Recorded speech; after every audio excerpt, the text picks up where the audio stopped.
How I test what I teach. I am Kevin Lewis. Most self-defense training asks one question: does the technique work? I believe that question is not enough because a technique can look great in a demonstration. It can look clean when the attacker is cooperating. It can look impressive when the instructor is bigger, stronger, faster, and already knows what is coming. But real self-defense does not happen under perfect conditions. Real self-defense happens under stress. It happens when your heart rate spikes, when your breathing changes, when your vision narrows, when you are startled, late, scared, or trying to protect someone else. It happens when the other person is also adrenalized, aggressive, moving, resisting, and not following the script. Accordingly, I do not evaluate self-defense material by appearance, tradition, complexity, or instructor preference alone. I evaluate it against human performance under stress. That means we look at the physiology of the defender. Can an average person actually perform this under fear, surprise, pressure, and time compression? I look at the physiology of the attacker.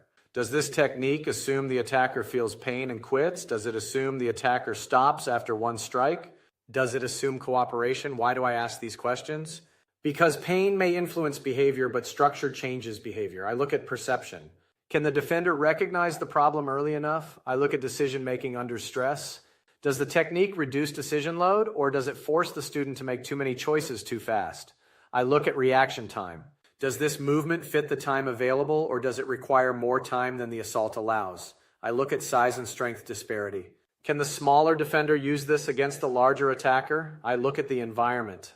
Does this still work near a wall, in a crowd, on concrete, around a vehicle, in low light, or when the student cannot move perfectly? That is the standard. A technique must solve a realistic problem within the time available. It must reduce decision load. It must work with natural protective responses whenever possible. It must remain functional under pressure, and it must be teachable to the average student.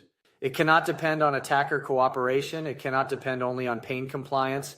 It cannot require perfect timing, perfect vision, perfect calm, or fine motor precision under surprise. And it cannot require the defender to be larger, stronger, faster, or calmer than the situation realistically allows. That is why I believe an instructor's responsibility is simple. We must decide whether the material should be passed, modified, or rejected. Pass it if it solves the problem under realistic pressure. Modify it if it has value but needs a better entry, better exit, simpler movement, or safer training progression. Reject it if it creates false confidence.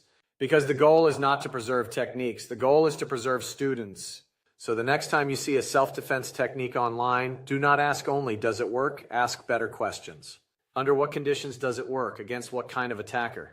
For what kind of defender? At what distance? Under what stress? In what environment? And with what consequences? That is how you separate performance from protection.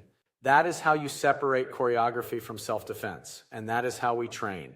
We test the material, we pressure test the decision, we respect human performance limits, and we keep the mission clear. See sooner, decide better, act earlier, train smarter, train safer.